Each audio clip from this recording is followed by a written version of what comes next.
Merci beaucoup Amidou. maa ngi lay nuyu di la remercier déjà d'avoir fait le déplacement jusqu'à Genève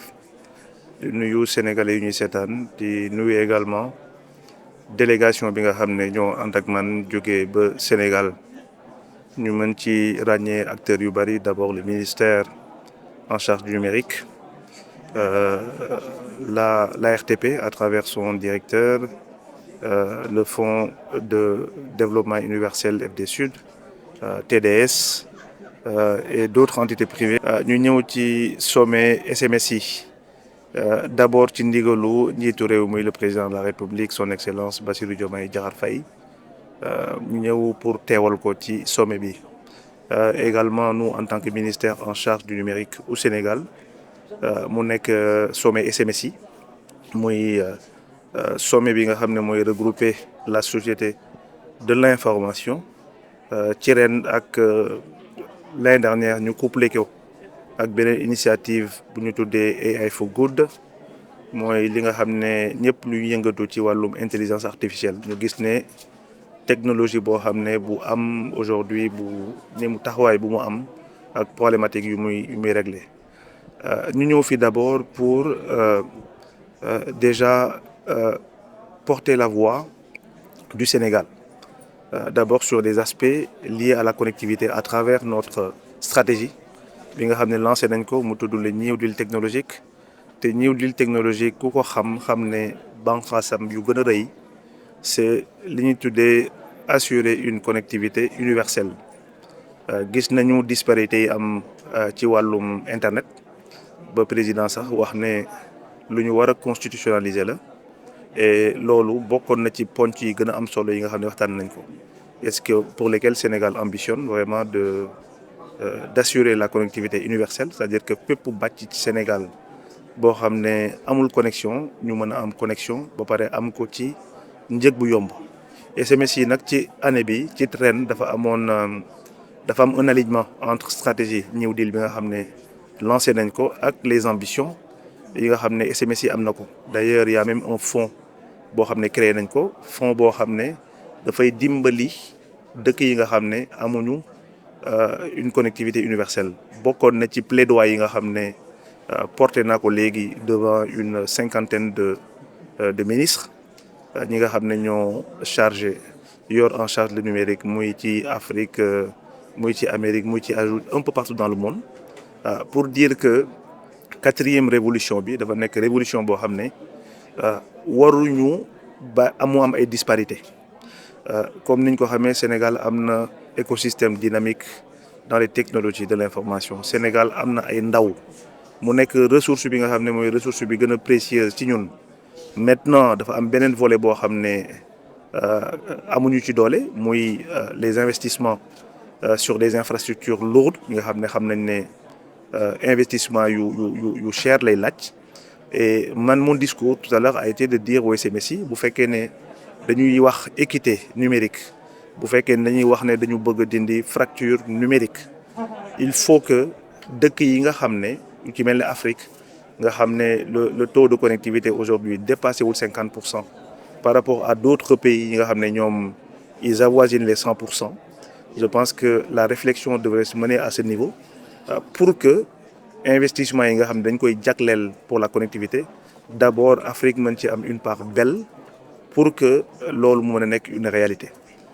Donc loolu mu nekk benn poñ. New Deal bi aussi dafa ñëwaat pour redéfinir li nga xam ne mooy partenariat stratégique bu Sénégal dans le domaine du numérique muy articulé autour de 3 principes bi ci njëkk mooy un partenariat gagnant-gagnant. Man damay ñëw fii tout le temps di jaay Sénégal wax ne Sénégal nous sommes un pays certes pas très grand parce que 18 millions d'habitants ñoo fa nekk mais nous avons la chance d'avoir un peuple jeune donc l'âge médian de 19 ans au Sénégal et surtout am ay jeunes yoo xam ne dañu xariñ ci wàllum technologie de l'information. Mais jeunes yooyu noonu ils ont également besoin de formation, ils ont besoin de capacitation, ils ont besoin de partager d'expériences avec d'autres pays yi nga xam ne ñoom peut-être que potentialité ñu am ci wàllum numérique ñun amuñu ko inversement. C'est pour ça j'ai tenu même pas mal de réunions bilatérale avec une dizaine de ministres yoo xam ne en charge du numérique dans leur pays ñi nga xam ne am nañu tey aujourd'hui li ñuy tuddee les plateformes digitales ñu mel ne wàllum Estonie nga xam ne démb waxtaan nag ministre bi wax leen ne leen ñoom ni ñu defee ba seen système d'information interopérable à travers la plateforme X-Road qu'on puisse essayer de faire en sorte nan le Sénégal ay jeunes Sénégal ñu mën leen former ba suba Sénégal mën a am X-Road boppam ba mën a peut-être que jaay ko ci Afrique bi yëpp parce que nous vendons aussi notre position géographique au Sénégal qui est une réalité géographique et par lequel si bu fekkee dañu jël Sénégal def ko un hub technologique je pense qu'on pourra ventiler le reste de l'Afrique surtout l'Afrique de l'Ouest qui encore une fois aujourd'hui représente en tout cas un potentiel énorme en termes de ressources humaines. Afrique de l'Ouest aujourd'hui au niveau de la CEDEAO ECOWAS on parle de peut-être de 400 millions d'habitants et vu que nous sunu dëkk yi nu muy progresser d'ici 25 ans li nga xam ne moom moo arrimé à l'agenda national de transformation vision 2050 bi président Bassirou Diomaye Faye woote je pense que lii tax ñu bañ a sori 1 milliard de personnes en Afrique de l'Ouest du bari donc loolu aussi c'est un marché boo xam ne léegi lañ koy construire et construction bi dafay tax dans le domaine de la technologie du fait que am nañ ay ressources yu ndaw yu am solo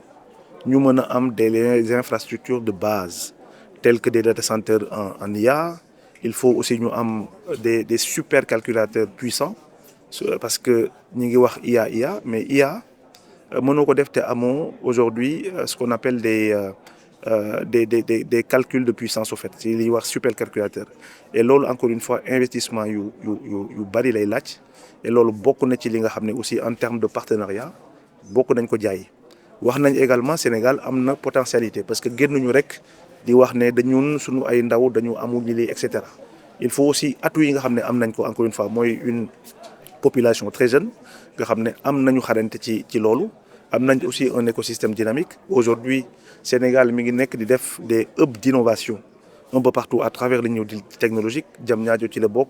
et on prévoit également de mettre le DPTN pratiquement dans les 8 pôles de développement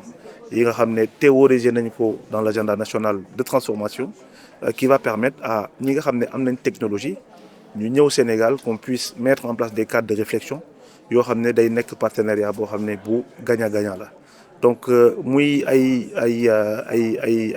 mbir yu bari yoo xam ne waxtaan nañ ko dans ce cadre et qui va permettre aujourd'hui encore une fois de porter le Sénégal ci li nga xam ne mooy technologie de l'information bu mu am également de pouvoir permettre à ce que notre écosystème dynamique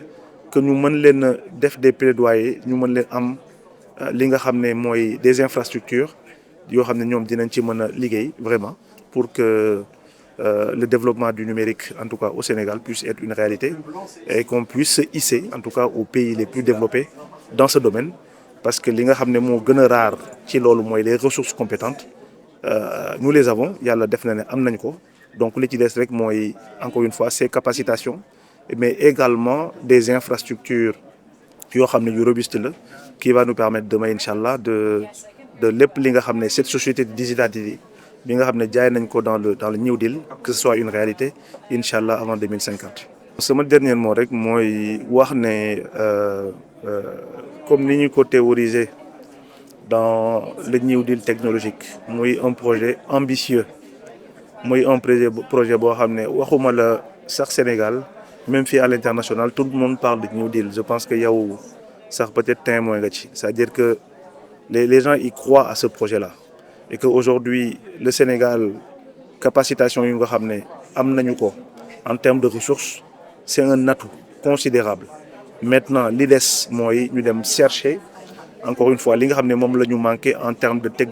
technologie parce que on parle de souveraineté numérique soo ko waxee approche bi ñu ci am ñun mooy approche risque nga xam ne dootuñu dépendre ci technologie yi nga xam ne dañ koy jëlee ci étranger di ko indi Sénégal te ñun duñ ci am benn maîtrise loolu bokk na ci li nga xam ne mooy tax ñuy liggéey ba demain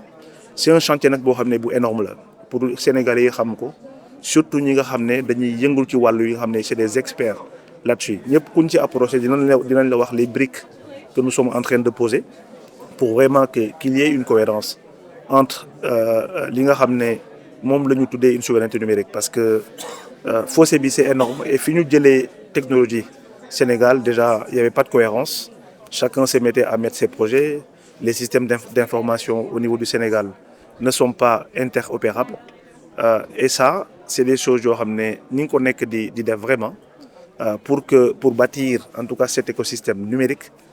pour l'administration pour le secteur privé ba tax ba fi képp koo xam ne da nga bëgg a yëngatu ci wàllu woowu mu nekk un outil de développement parce que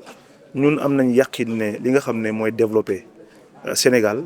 le numérique bi nga xam ne aujourd'hui c'est ça qui drive le monde dina ci am wàllu bu rëy d'ailleurs nous envisageons en tout cas d'apporter dans le PIB d'ici 2034 de 25% ne serait-ce que dans le domaine du numérique et loolu jàpp nañ ne buñ ci defee liñ ci war a def aujourd'hui on n'a pas les moyens parce que je pense que compte tenu du fait que l'état des finances du Sénégal xam nañ ko mais aujourd'hui xam nañu fan la ñuy jëlee xaalis quel partenariat la ñu war a nouer pour mën a combler en tout cas ce gap de financement et qui va permettre aujourd'hui à l'écosystème de vivre et de mettre à disposition à notre population jeune un cadre boo xam ne à même de pouvoir s'épanouir et d'exporter leur savoir en dehors du Sénégal.